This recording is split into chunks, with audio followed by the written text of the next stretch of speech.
شہرا آفاق۔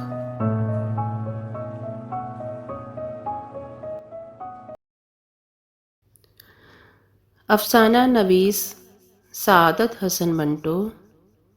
کتاب انارکلی۔ افسانہ پشاور سے لاہور تک۔ آواز و پیشکش انیلا بیگ۔ وہ انٹر کلاس کے زنانہ ڈبے سے نکلی۔ اس کے ہاتھ میں چھوٹا سا اٹیچی کیس تھا۔ جاوید پشاور سے اسے دیکھتا چلا آ رہا تھا۔ راول پنڈی کے اسٹیشن پر گاڑی کافی دیر ٹھہری تو وہ ساتھ والے زنانہ ڈبے کے پاس سے کئی مرتبہ گزرا۔ لڑکی حسین تھی۔ جاوید اس کی محبت میں گرفتار ہو گیا۔ اس کی ناک پر چھوٹا سا تل تھا، گالوں میں ننھے منھے گڑھے تھے جو اس کے چہرے پر بہت بھلے لگتے تھے۔ راول پنڈی اسٹیشن پر اس لڑکی نے کھانا منگوایا۔ بڑے اطمینان سے ایک ایک نوالا اٹھا کر اپنے منہ میں ڈالتی رہی۔ جاوید دور کھڑا یہ سب کچھ دیکھتا رہا۔ اس کا جی چاہتا تھا کہ وہ بھی ساتھ بیٹھ جائے اور دونوں مل کر کھانا کھائیں۔ وہ یقیناً اس کے پاس پہنچ جاتا، مگر مصیبت یہ تھی کہ زنانہ ڈبہ عورتوں سے بھرا ہوا تھا۔ یہی وجہ ہے کہ جرأت نہ کر سکا۔ لڑکی نے کھانا کھانے کے بعد ہاتھ دھوئے جو بہت نازک تھے۔ لمبی لمبی مخروطی انگلیاں جن کو اس نے اچھی طرح صاف کیا اور اٹیچی کیس سے تولیہ نکال کر اپنے ہاتھ پونچھے، پھر اطمینان سے اپنی سیٹ پر بیٹھ گئی۔ جاوید گاڑی چلنے تک اس کی طرف دیکھتا رہا، آخر اپنے ڈبے میں سوار ہو گیا اور اسی لڑکی کے خیالوں میں غرق ہو گیا۔ معلوم یہ ہوتا ہے کہ بڑے اچھے گھرانے کی ہے۔ کانوں میں ٹاپس تھے، 2 انگلیوں میں اگر میرا اندازہ غلط نہیں تو ہیرے کی انگوٹھیاں ہیں۔ لباس بہت عمدہ، ساٹن کی شلوار، ٹیفٹیا کی قمیض، شفون کا دوپٹہ۔ حیرت ہے کہ گھٹیا درجے میں کیوں سفر کر رہی ہے۔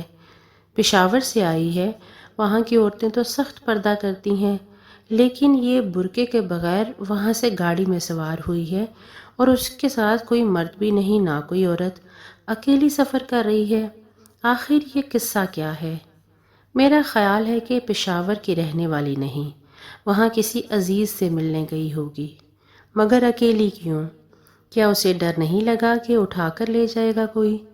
ایسے تنہا حسن پر تو ہر مرد جھپٹا مارنا چاہتا ہے۔ پھر جاوید کو ایک اندیشہ کہ شادی شدہ تو نہیں۔ وہ دراصل دل میں تہیہ کر چکا تھا کہ اس لڑکی کا پیچھا کرے گا اور رومان لڑا کر اس سے شادی کرے گا۔ وہ حرام کاری کا بالکل قائل نہیں تھا۔ کئی اسٹیشن آئے اور گزر گئے، اسے صرف راول پنڈی تک جانا تھا کہ وہاں ہی اس کا گھر تھا، مگر وہ بہت آگے نکل گیا۔ ایک اسٹیشن پر چیکنگ ہوئی جس کے باعث اسے جرمانہ ادا کرنا پڑا، مگر اس نے پرواہ نہ کی۔ ٹکٹ چیکر نے پوچھا، آپ کو کہاں تک جانا ہے؟ جاوید مسکرایا، جی ابھی معلوم نہیں، آپ لاہور کا ٹکٹ بنا دیجئے کہ وہی آخری اسٹیشن ہے۔ ٹکٹ چیکر نے اسے لاہور کا ٹکٹ بنا دیا، روپے وصول کیے اور دوسرے اسٹیشن پر اتر گیا۔ جاوید بھی اترا کہ ٹرین کا ٹائم ٹیبل 5 منٹ تک ٹھہرنا تھا۔ ساتھ والے کمپارٹمنٹ کے پاس گیا۔ وہ لڑکی کھڑکی کے ساتھ لگی دانتوں میں خلال کر رہی تھی۔ جاوید کی طرف جب اس نے دیکھا تو اس کے دل و دماغ میں چونٹیاں دوڑنے لگیں۔ اس نے محسوس کیا کہ وہ اس کی موجودگی سے غافل نہیں ہے، سمجھ گئی ہے اور وہ بار بار صرف اسی کو دیکھنے آتا ہے۔ جاوید کو دیکھ کر وہ مسکرائی۔ اس کا دل باغ باغ ہو گیا، مگر جاوید پھٹتے جذبات کی وجہ سے فوراً وہاں سے ہٹ کر اپنے ڈبے میں چلا گیا اور رومانوں کی دنیا میں سیر کرنے لگا۔ اس کو ایسا محسوس ہوتا تھا کہ اس کے آس پاس کی تمام چیزیں مسکرا رہی ہیں۔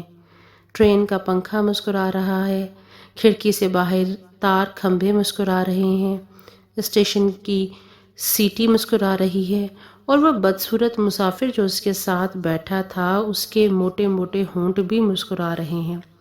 اس کے اپنے ہونٹوں پر مسکراہٹ نہیں تھی، لیکن اس کا دل مسکرا رہا تھا۔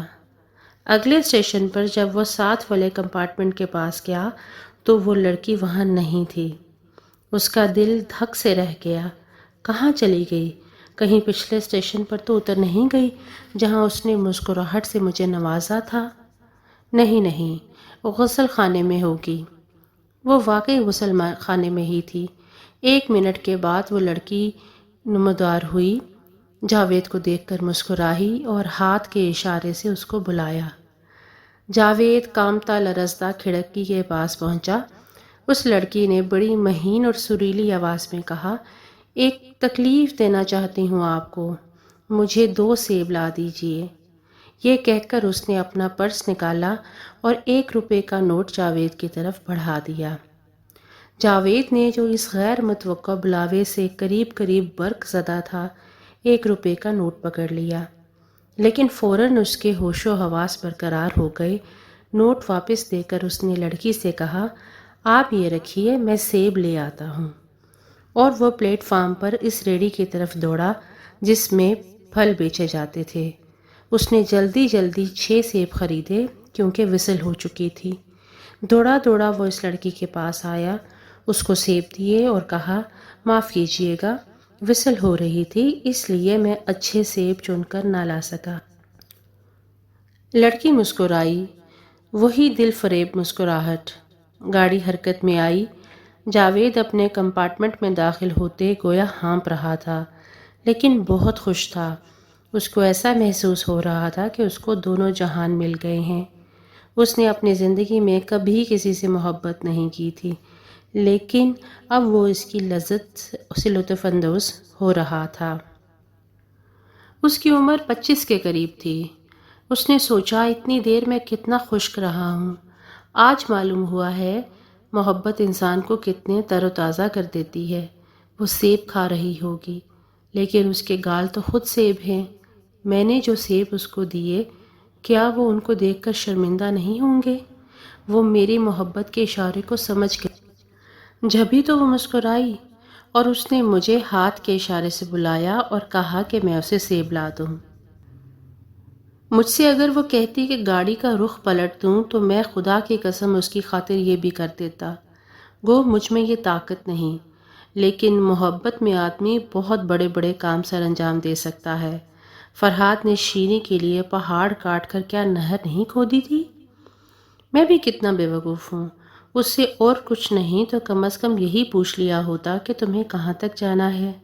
خیر، میں لاہور کا ٹکٹ بنوا چکا ہوں، ہر اسٹیشن پر دیکھ لیا کروں گا۔ ویسے اب وہ مجھے بتائے بغیر نہیں جائے گی، شریف خاندان کی لڑکی ہے، میرے جذبہ محبت نے اسے کافی متاثر کیا ہے۔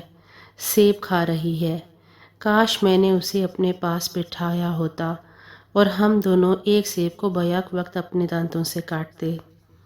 میں اس کے گھر کا پتہ کر لوں گا، ذرا اور باتیں کر لوں، پھر راول پنڈی پہنچ کر امی سے کہوں گا کہ میں نے ایک لڑکی دیکھ لی ہے، اس سے میری شادی کر دیجیے۔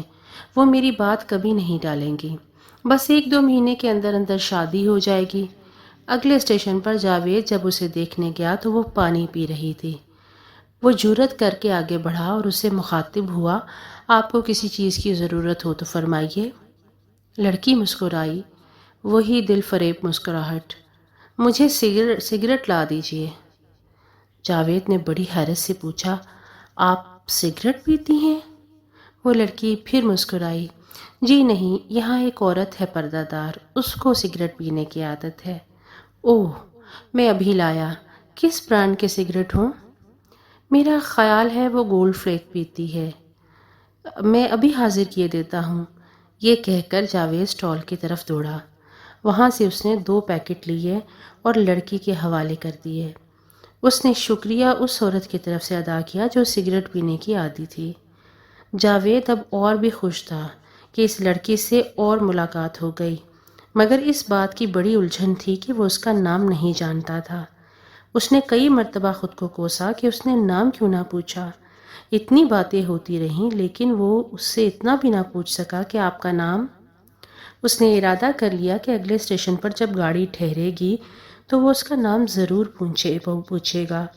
اسے یقین تھا کہ وہ فوراً بتا دے گی، کیونکہ اس میں قباحت ہی کیا تھی۔ اگلا اسٹیشن بہت دیر کے بعد آیا، اس لیے کہ فاصلہ بہت لمبا تھا۔ جاوید کو بہت کوفت ہو رہی تھی۔ اس نے کئی مرتبہ ٹائم ٹیبل دیکھا، گھڑی بار بار دیکھی۔ اس کا جی چاہتا تھا کہ انجن کے پر لگ جائیں تاکہ وہ اڑ کر جلدی اگلے اسٹیشن تک پہنچ جائے۔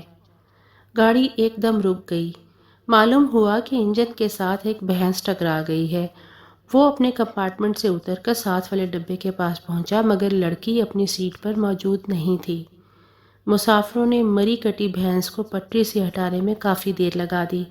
اتنے میں وہ جو غالباً دوسری طرف تماشا دیکھنے میں مشغول تھی آئی اور اپنی سیٹ پر بیٹھ گئی۔ جاوید پر اس کی نظر پڑی تو مسکرائی، وہی دل فریب مسکراہٹ۔ جاوید کھڑکی کے پاس گیا مگر اس نے اس کا نام نہ پوچھا۔ جاوید کو کوئی جواب نہ سوجا۔ گاڑی چلنے والی تھی اس لیے وہ اپنے کمپارٹمنٹ میں چلا گیا۔ کئی اسٹیشن آئے مگر وہ نہ اترا۔ آخر لاہور آ گیا۔ پلیٹ فارم پر جب گاڑی رکی تو وہ جلدی جلدی باہر نکلا۔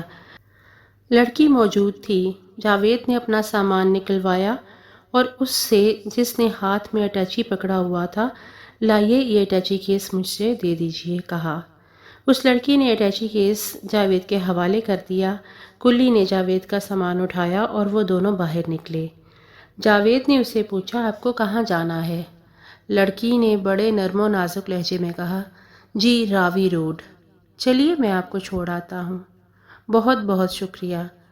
تانگا راوی روڈ سے گزر رہا تھا۔ جاوید نے اس لڑکی سے پوچھا، کہاں جائیے گا آپ اب؟ لڑکی کے ہونٹوں پر بڑی دل فریب مسکراہٹ تھی، جی ہیرا منڈی۔ جاوید بوکھلا سا گیا، کیا آپ وہاں رہتی ہیں؟ لڑکی نے بڑی سادگی سے جواب دیا، جی ہاں، میرا مکان دیکھ لیں، آج رات میرا مجرا سننے ضرور آئیے گا۔ جاوید پشاور سے لے کر لاہور تک اپنا مجرا سن چکا تھا۔ اس طوائف کو اس کے گھر چھوڑا اور اسی تانگے میں سیدھا لاریوں کے اڈے پہنچا اور راول پنڈی روانہ ہو گیا۔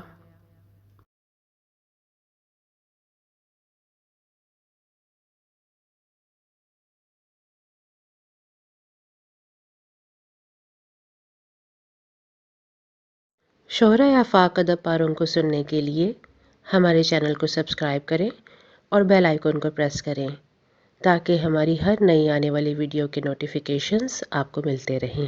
شکریہ۔